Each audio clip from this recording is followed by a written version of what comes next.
की कथा कहती है, जिस दिन कोई मुहूर्त नहीं हो, कोई काम नहीं हो, उस दिन केवल फुलेरा दूज के दिन आप किसी भी दुकान का, व्यापार का, व्यवसाय का, जन्म का, आदि का कोई भी मुहूर्त कर लो, वो कभी ठप नहीं हो सकता, वो बढ़कर ही चलेगा। सारी जिंदगी के कांटे निकल जाते हैं, सारी जिंदगी के कांटे समाप्त हो जाते हैं। फुलेरा दूज कहते हैं दुनिया में सब दिन का दान, सब दिन का पुण्य समाप्त हो सकता है, पर फुलेरा दूज का दान, पुण्य, सत्कर्म, भजन, कीर्तन, नाम स्मरण समाप्त नहीं होता। करा जाते हो, अचानक गिर जाते हो, हापड़ी भराने लगती हो, थोड़ा सा चलने पर श्वास फूल जाती हो, ज्यादा चढ़ने पर, उनके लिए विशेष है कि धतूरे की जड़ को, धतूरे का जो फल होता है उसकी जड़ महाराज निकाल कर, धोकर, उसको घिस कर शंकर भगवान पर उसका लेपन कर दीजिए। थोड़ी सी जड़ शिव जी पर चढ़ा दीजिए फुलेरा दूज के दिन। उस जड़ को पानी चढ़ाकर वापिस लेकर आ जाइए।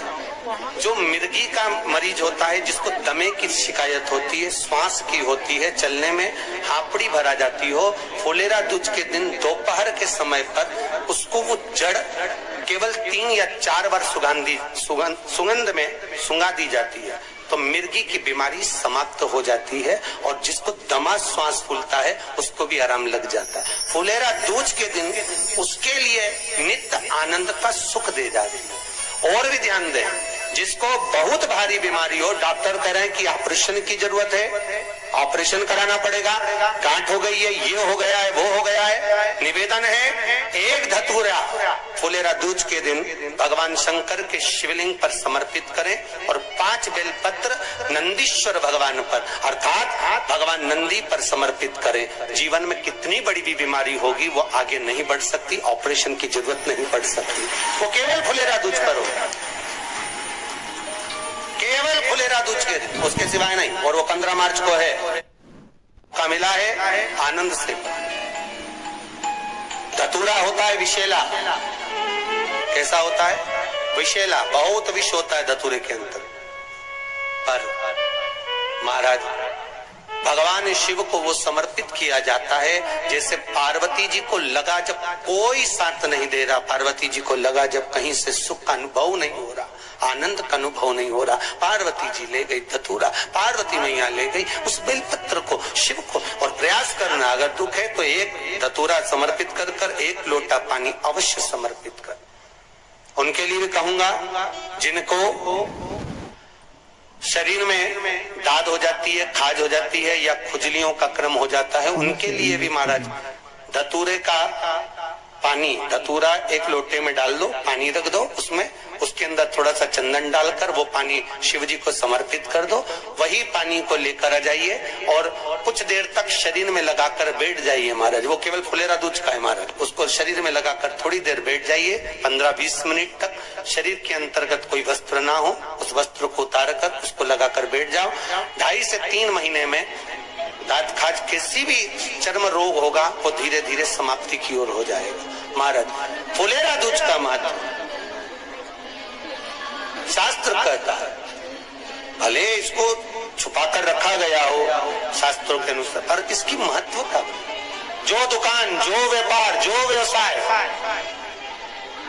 और पहले भी आपको कहा, मान लो आप शिवरात्रि के दिन रात को भगवान शंकर को धतूरा चढ़ाते हो व्यापार व्यवसाय के लिए, और वो धतूरा आप शिवरात्रि के दिन सुबह 4 बजे से पहले नहीं बांध सकते, तो उस धतूरे को फुलेरा दूज के दिन लाल वस्त्र में बांधकर अपने व्यापार वाली जगह पर बांध दो। जीवन में कभी व्यापार नीचे नहीं जाएगा, बढ़ता ही चला जाएगा। और उनके लिए भी निवेदन करूंगा जिनके यहाँ कर्जा बहुत है, बहुत कर्जा है, चूक ही नहीं रहा, पैसा ही नहीं रहा, व्यापार चले तो कर्जा चूके, उनके लिए भी निवेदन करूंगा। एक धतूरा बेलपत्री के पेड़ के नीचे शिवलिंग का निर्माण कर कर फुलेरा दूज के दिन उस धतूरे को अपनी कामना कर कर हल्दी में भिंगोकर उसको भगवान शंकर को समर्पित कर दीजिए, अपनी कामना कर कर। उसी हल्दी की 1 बिंदी अपने साथ में रुमाल में लगाकर अपने व्यापार व्यवसाय की जगह पर लेकर जाइए। कर्जा धीरे धीरे धीरे धीरे जब चूकेगा, जब लक्ष्मी आएगी तो लक्ष्मी की वृद्धि भी वो करता महाराज। ये फुलेरा दूज के उपाय। माँ जगत जननी में उसी मिट्टी को वही विसर्जन। कहा अगर तुम्हें तप करना है, उसका फल चाहिए तो तुम काशी चले जाओ।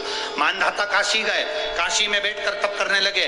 केवल काशी में बैठकर उन्होंने तप करा तो कैसा करा, केवल एक बालू का शिवलिंग बना लेते थे और बालू का शिवलिंग बनाकर उसकी आराधना करते थे, उसकी पूजन करते थे। पूजन करते, गंगा का जल लाकर बालू के शिवलिंग पर डालते, उनको समर्पित करते। बस वो बालू के शिवलिंग की आराधना करते करते करते करते करते करते थोड़ा सा समय निकला।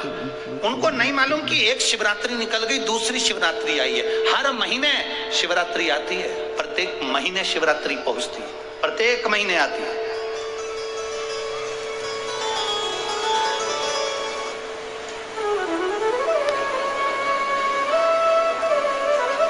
एक शिवरात्रि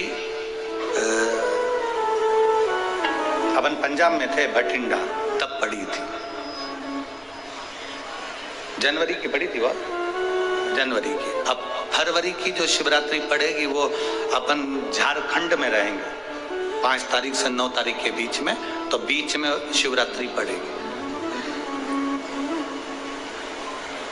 इसलिए उस कथा का नाम पतालेश्वर शिव महापुराण की कथा रखी है। हड्डी उसमें मूल है, आपका बुढ़ापा ना बिगड़े उसके लिए वो कथा है।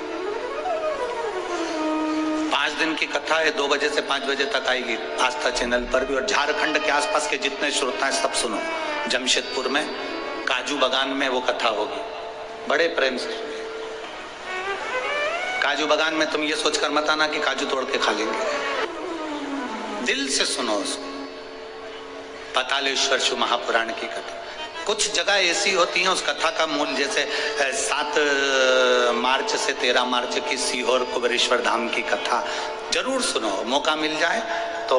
5 माताएं, भाई लोग, बहन लोग जो भी हैं, जीजा जीजी, सब कथा में पहुंचकर उसमें सेवा भी करो और कथा भी सुनो, दिल से सुनो, भगवान की भक्ति को धारण करिए। मानधाता ने बालू का शिवलिंग बनाया, पूजन करना प्रारंभ करी, गंगा जी का जल ले जाकर चढ़ा देते। अब कोई तप नहीं, कोई साधना नहीं, कोई नेत्र बंद कर नहीं बैठे, कोई तप साधना में नहीं बैठे, कोई घोर तप करने के लिए नहीं बैठे, केवल शंकर का शिवलिंग बनाया, पूजन करी। साल में एक दिन सावन के महीने में जो शिवरात्रि आती है, हम भी टीवी के माध्यम से, सोशल मीडिया के माध्यम से आप सबके घर में पार्थिव शिवलिंग का निर्माण करवाते हैं। उसका कारण केवल इतना है कि हम पूरी जिंदगी तप नहीं कर पाते, पूरे साल व्रत नहीं कर पाते, साधना नहीं कर पाते, तो कम से कम सावन के महीने की शिवरात्रि पर जब अपने घर में मिट्टी का शिवलिंग बनाकर पूजन करते हैं तो हमें तप और साधना का पूरा फल प्राप्त हो जाता है। करने वाले, विरोध करने वाले करते रहते हैं। शाम को तो व्रत ये वाला उपवास करना ही नहीं था, पूजन कराना ही नहीं थी, इसमें ऐसी पूजन करा दी, उसमें वैसी पूजन करा दी, ये गलत बोल दिया, ये सही बोल दिया, ये ऐसा कर दिया, काली मिर्ची चढ़वा दी तो ये चढ़वा दी। बोलने वाले बोलते रहेंगे, तुम अपना काम करो, पार्थिव शिवलिंग का निर्माण करो, पूजन करो, आराधना करो, विसर्जन। आग लगे बस्ती में, जम के बोलो जरा अपन रहो, क्या किसको रोइए, चादर तान के सोइए। श्री शिवाय नमस्तुभ्यम। हर हर महादेव। पूज्य प्रदीप मिश्रा जी ने आज कथा में बहुत अच्छी बातें बताई हैं। पूज्य प्रदीप मिश्रा जी ने बताया है कि हमें कोई ढोंग या ढकोसला नहीं करना है, किसी को दिखाना नहीं है, हमें बस भगवान की भक्ति करनी है और उसमें मन लगाना है। इससे भगवान हमारी बहुत जल्दी मनोकामना पूरी करते हैं और हमारा बुढ़ापा भी सुधर जाता है।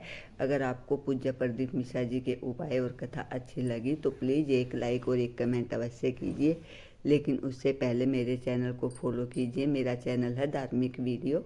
हर हर महादेव। जय शिव शंकर, जय भोलेनाथ।